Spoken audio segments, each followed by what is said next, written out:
The gameplay trailer for Ramattra just dropped, and alongside it, a blog post detailing the hero. It reads, "Building a Revolutionary, an inside look at Ramattra with the hero design team. Ramattra storms the Overwatch 2 roster with a fierce ability kit and domineering playstyle. Would you expect anything else from the leader of Null Sector? Truth be told, Ramattra was a technically challenging hero to make. He's very special in the world of Overwatch, both as a playable hero and as a character with a rich story. Ramattra is exceptional, and we're so excited to share him with you. He has always intended to be a tank because we knew we wanted him to be able to transform into a big, imposing tank. We call this his Nemesis form. But before we get into that, let's walk through the concept and kit with members of the Overwatch 2 hero design team. Josh No, the lead balance designer, and Tess Lehman, associate game designer. Ramattra is the first tempo tank we've added to Overwatch 2, which means he can change forms moment to moment. The base form for Ramattra is his Omnic form. When you first select Ramattra, Omnic form is where you're going to start. His primary weapon in this form is his Void Accelerator, a massive staff that comes with its own set of primary and secondary fires. The Void Accelerator primary fire sets out a stream of fast-moving nanites, says Josh No.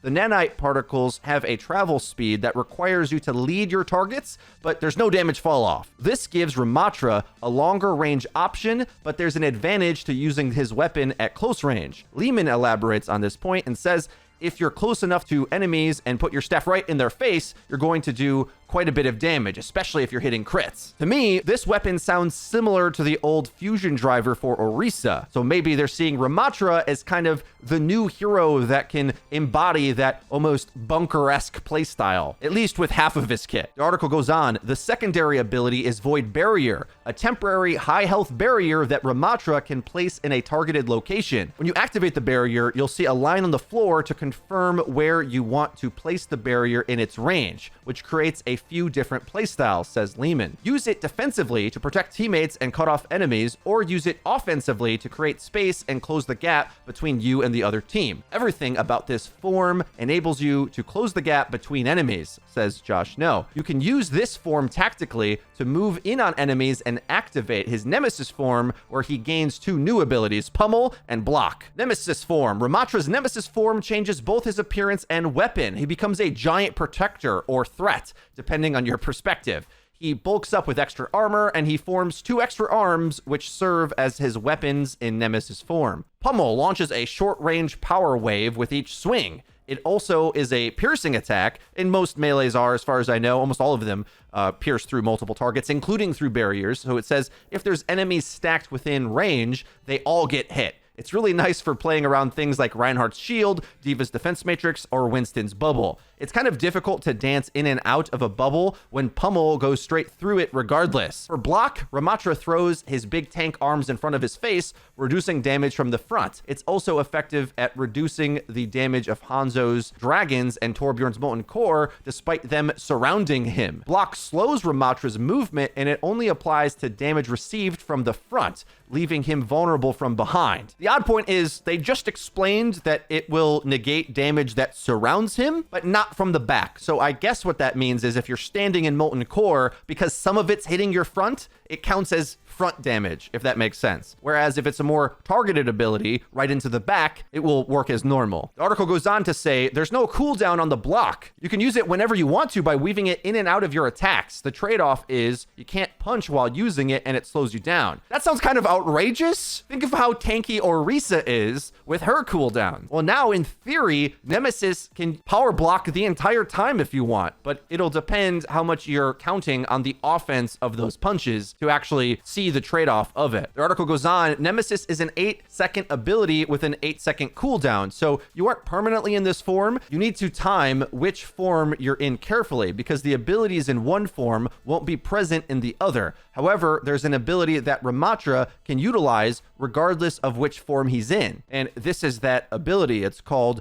Ravenous Vortex, is a ball of nanites that slows, grounds, and damages enemies. It grounds an enemy? This ability is a projectile that bounces off walls, enemies, and slippery slopes like roofs. It must hit the floor to activate. Once activated, it opens up a big area that will slow enemies, pull them to the ground, and deal damage. Ravenous Vortex keeps enemies in Ramattra's sweet spot where he can deal damage easily in either Nemesis or Omnic form. You can also use this ability defensively to keep people off your teammates or lock down certain areas. This is like a souped up version of Sojourn's Nade, it sounds like. The article goes on, Ramattra can use this ability to halt the enemy team from rushing you. Enemies have a super weak jump when they're caught in this ability. Winston goes almost nowhere. Oh God, say it ain't so. Remember, tanks are allowed to have powerful CC, so that's how they justify such a powerful ability. They say Ramattra has many tools to help him command space. He doesn't finesse his way into team fights, he brute forces his path,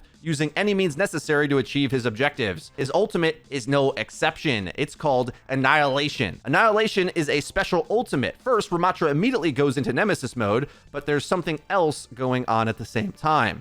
Annihilation is a wide energy swarm that lashes out towards any enemies within its range, dealing constant damage. It's similar to Transcendence in the sense that it creates a big ring around him, but Annihilation has beams that latch onto enemies within its range, depleting their health. Enemies need to be within the ultimate's range and Ramatra's line of sight, but there's another caveat to this ability. It doesn't end. Oh, an endless ultimate. That sounds balanced. If the beam is attached to an enemy, it pauses the duration of the ultimate. The ultimate itself is relatively short, but if it's attached to someone, it's not ending. Infinite damage. That's what that means. While these tethers are attached to enemies, Ramattra has all the benefits and abilities from Nemesis form. He gives enemies two options with the ultimate, either eliminate him or move. Now, with Kiriko, they added the best ult in the game. I wonder if they just topped that. It'll depend on the DPS numbers of this, of course. Like, does a support ult completely counteract it? And do you survive easily with Zenyatta's superior monk peaceful playstyle with Transcendence out healing its damage? In a lot of cases, that is true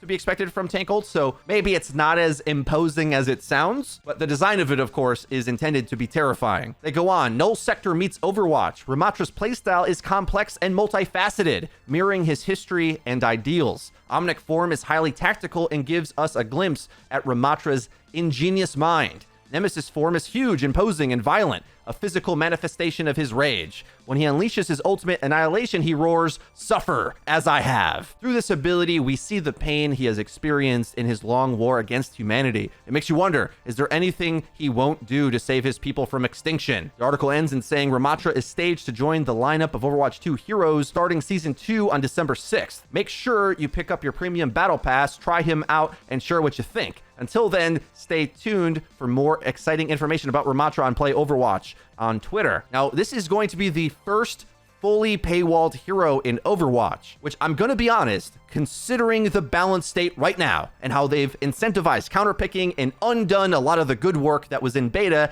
I'm incredibly worried about this subject. Kiriko was added for everyone who bought Overwatch 1. So we haven't actually seen the big ramifications potentially of a paywalled hero yet. And if the balance state is bad, you better bet I'm going to be screaming from the mountaintop that they gotta change something immediately. So I'm incredibly nervous about this. But I'm going to cover that in an upcoming video on the subject, detailing my concerns and what Blizzard might be able to do to fix it. If you want to make sure you don't miss out on that video, be sure to hit subscribe and click the bell icon to actually get notified when that comes out. It'll go directly to your cell phone. If you enjoyed this one, please be sure to leave it a like. That's been it for me. I've been Frito for your Overwatch. I'll see you guys next time.